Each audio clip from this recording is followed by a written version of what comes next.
السلام علیکم ناظرین، آپ دیکھ رہے ہیں میرا یوٹیوب چینل اور میں ہوں خالق محمود۔ اس وقت میں حرم شریف سعودی عرب مسجد حرام کے اندر موجود ہوں، مسجد حرام کے صحن میں۔ یہ میرے عقب میں آپ دیکھ رہے ہیں، آپ کو مسجد حرام کے مینار نظر آ رہے ہوں گے۔ تو یہاں پر آ کر آپ لوگوں سے مخاطب ہونے کا میرا بیسک مقصد یہ ہے کہ اس وقت جو کھیل آج 8 مہینے سے ہمارے ملک کے اندر کھیلا جا رہا ہے اور جو ملک کی حالت ہے، جو میرے ملک کے عوام کی حالت ہے، تو بحیثیت ایک مسلمان، ایک انسان، میں اپنے رب کے حضور حاضر ہو کر، سجدہ ریز ہو کر، جہاں میں نے اپنے گناہوں کی معافی مانگی اپنے رب سے، اور معافی مانگنے کے بعد اللہ سے التجا کی کہ اے اللہ، ہم نے جتنے بھی گناہ کیے ہیں ہمیں معاف فرما۔ بے شک ہم گناہ گار ہیں، لیکن الحمدللہ ثم الحمدللہ کہ ہم اس گناہ میں شامل نہیں ہیں کہ ہم نے اپنے ملک کی عزت کو بیچا، ہم نے اپنے ملک کے دشمنوں کے ساتھ مل کر اپنے نقصان کو پہنچایا، ملک کو نقصان پہنچایا ہو۔ اللہ کا لاکھ لاکھ شکر ہے کہ ہم کسی ایسے جرم میں، اور میں بالخصوص کسی ایسے جرم میں شامل نہیں رہا۔ اس کے بعد میں آپ تمام لوگوں سے یہ کہنا چاہوں گا کہ جب ہم اللہ کے حضور حاضر ہوتے ہیں تو ہم پوری انسانیت کے لیے، پوری امت مسلمہ کے لیے، اور اپنے تمام بہن بھائیوں کے لیے، اپنے رشتہ داروں کے لیے، اپنے تمام عزیز و اقارب کے لیے خیر اور کی التجا کرتے ہیں اپنے رب سے کہ اللہ تو کسی کے وجہ سے ہی ہم پر اپنی رحمت نازل فرما،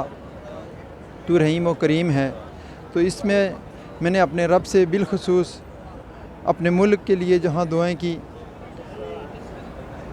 خطہ کشمیر جو 74 سال سے دشمن کے قبضے میں ہے اور میرے 80 لاکھ کشمیری کفر کا ظلم برداشت کر رہے ہیں، تو ان تمام حالات کی طرف ہم کو لے کر جانے والے ان لوگوں کو ہم کبھی نہیں بھولیں گے۔ شاید ہمیں پہلے پتہ نہیں تھا کہ ہمیں اس حالات میں لے کر جانے والے وہ کون لوگ ہیں، لیکن یہ پچھلے 8 مہینوں میں آپ تمام دوستوں سے کہنا چاہوں گا کہ ہمیں اس بات کا پتہ چل گیا ہے۔ جو پاکستانی قوم اور پاکستان کی حالت کی ہے، ان حاجیوں نے جو یہاں آتے تھے، احرام باندھتے تھے، پورے پروٹوکول میں حج کرتے تھے۔ ناظرین، آپ دیکھ رہے ہیں کہ اس وقت میں بھی اسی جگہ پہ موجود ہوں، لیکن یہاں پر ایک حاجی وہ بھی آتا تھا جس نے میرے ملک کی عوام کو وہ نقصان پہنچایا کہ شاید میرے ملک اگر 3 جنگیں بھی لڑتا، دشمن سے بار بار بھی لڑتا، اور اتنی بڑی دہشت گردی سے بھی نکلا، تو اس طرح میرے ملک کو نقصان نہیں پہنچا۔ لیکن اس حاجی نے میرے ملک کا وہ نقصان کیا کہ جو ناقابل تلافی ہے۔ اس کے بعد اس حاجی نے میرے کشمیر کو بیچا، کیونکہ اس سے پہلے ہمیں شک ہوتا تھا، ہمیں کہا جاتا تھا کہ فلاں نے کشمیر کا سودا کر دیا، لیکن آج ہمیں یقین ہوا کہ میرے کشمیر کا سودا کس نے کیا۔ تو میں تمام دوستوں کو گواہ رکھ کر، اللہ کو گواہ جان کر، یہ مسجد حرام میں کھڑے ہو کر یہ آج اپنے رب کے سامنے اپنے 80 لاکھ کشمیریوں کا، پوری پاکستانی قوم کا وہ کیس میں نے اللہ کے حضور پیش کیا، اور یہ التجا کی کہ اے اللہ، جس نے میرے ملک کو اس حالات میں پہنچایا، میرے کشمیر کو اس حالات میں پہنچایا، تو ہمارے ساتھ انصاف کا معاملہ فرما، اور ان لوگوں کو اس منزل تک پہنچا جس منزل کے وہ حقدار ہیں۔ جس طرح انہوں نے ڈالروں کے پیچھے ڈالر لے کے دشمن قوتوں کے ساتھ مل کر میرے پھلتے پھولتے ملک کو نقصان پہنچایا، ڈی ریل کیا، تو انشاءاللہ میں اپنے رب سے پر امید ہوں، اور مجھے پورا یقین ہے کہ میرا رب ان کو وہ ذلت، وہ رسوائی ضرور دے گا کہ ان کو احساس ہوگا کہ انہوں نے اسلامی تعلیمات سے ہٹ کر اللہ کے نبی کے حکم کی عدولی کر کے ملک کے ساتھ غداری کی ہے، تو اس کے بعد میں یہ بھی کہنا چاہوں گا کہ میرے ملک میں نے یہ بھی التجا کی ہے کہ یا اللہ میرے ملک میں جو باعزت لوگوں کو ننگا کیا جاتا ہے، ان ننگا کرنے والوں کو بھی تو بے پردہ کر، ان لوگوں کے چہرے بھی دنیا کے سامنے لا کہ انہوں نے میرے ملک کے باعزت عورتوں کو، میرے ملک کے باعزت بزرگوں کو، نوجوانوں کو ننگا کر کے تشدد کیا۔ تو اس پر میں کہنا چاہوں گا آپ سے کہ پاکستانیوں، میں نے اللہ کے حضور یہاں آ کر آپ کا کیس پیش کیا، اور ہمت آپ نے کرنی ہے، مدد اللہ نے کرنی ہے، کوشش آپ نے کرنی ہے، کامیابی اللہ نے دینی ہے، اور جب تک ہم کوشش نہیں کریں گے تو کامیابی ہماری جولی میں نہیں ڈالی جاتی۔ اس لیے پاکستان اگلے 3 سال میں 73 ارب ڈالر جو مقروض ہیں میرا ملک، وہ واپس کرنے ہیں، اور اس وقت پاکستان کے جو زر مبادلہ کے ذخائر ہیں وہ 7 ارب سے نیچے چلے گئے ہیں۔ تو اب یہ دیکھنا ہے کہ پچھلے 8 مہینوں سے لے کر میرے ملک کو اس حال میں لے کے جانے والے 73 ارب ڈالر کہاں سے دیتے ہیں، یا وہ میرے ملک کے اثاثوں کو بیچتے ہیں۔ تو اس لیے میں بہت ہی دکھ، بہت ہی افسوس اور افسردگی کے اس عالم میں اپنے رب کے سامنے پیش ہوا تھا، اور دعا گو ہوں اپنے رب سے، اپنے پیارے رب سے، کہ وہ میرے قائد عمران خان کو ان تمام مشکل حالات میں محفوظ بھی رکھے گا، اور اس جنگ میں میرے قائد عمران خان کو وہ کامیابی بھی عطا کرے گا۔ اور جو کچھ دن پہلے میں ایک میسج سن رہا ہوں کہ عمران خان کو ایک میسج دیا گیا کہ آپ ان چوروں کا ساتھ دینا کے پیچھا چھوڑ دیں،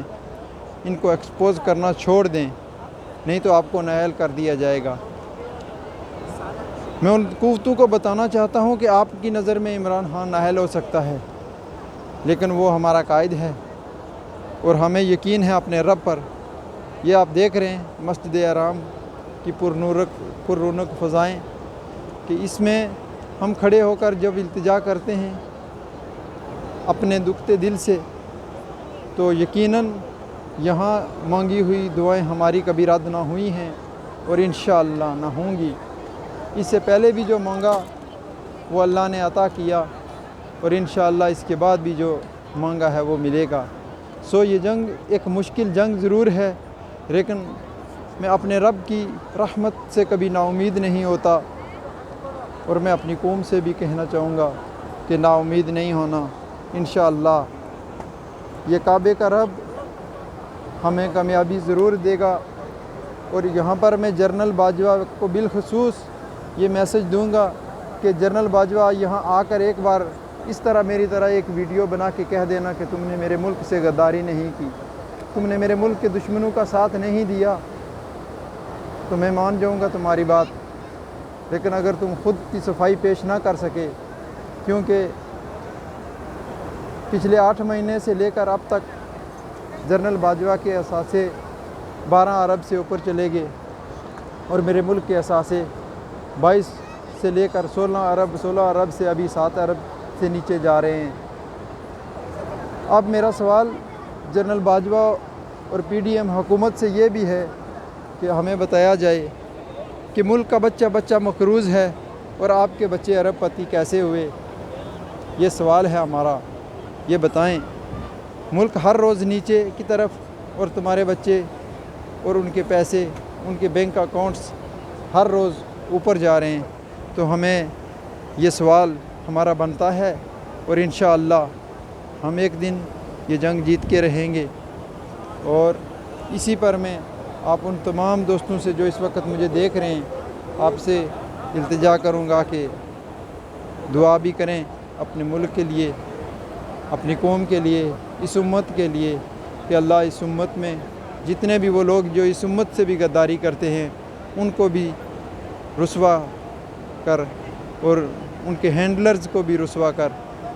اور اسی پر میں آپ سے اجازت چاہوں گا. ملتے ہیں اگلے ویلاگ میں. اپنے اس چینل کے حق کا خیال رکھیے. اور اس کے بعد میں ایک بات لاسٹ میں کہنا چاہوں گا اپنے نئے آنے والے محترم حافظ جنرل عاصم منیر صاحب سے کہ عاصم منیر صاحب، ایک وقت تھا کہ میں نے نواز شریف کے لیے بھی یہاں دعائیں مانگی تھی، اور آج اس کی ذلت کا جو گراف اتنا اوپر گیا ہے تو اس میں میری دعاؤں کے ساتھ ساتھ شاید لاکھوں لوگوں کی وہ بددعائیں ہوں گی جو اس قوم کا یہ حشر کر کے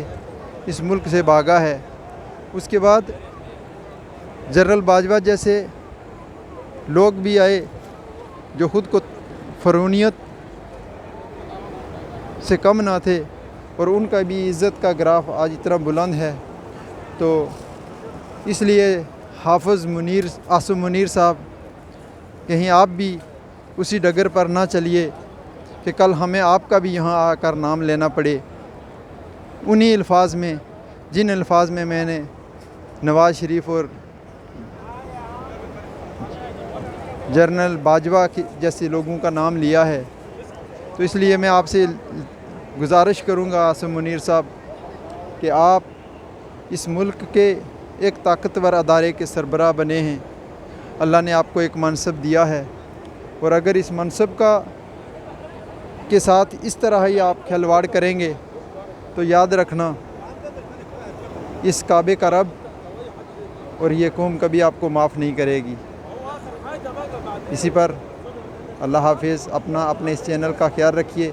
اور کمنٹ باکس میں مجھے اپنی رائے سے ضرور نوازیے گا. اللہ حافظ.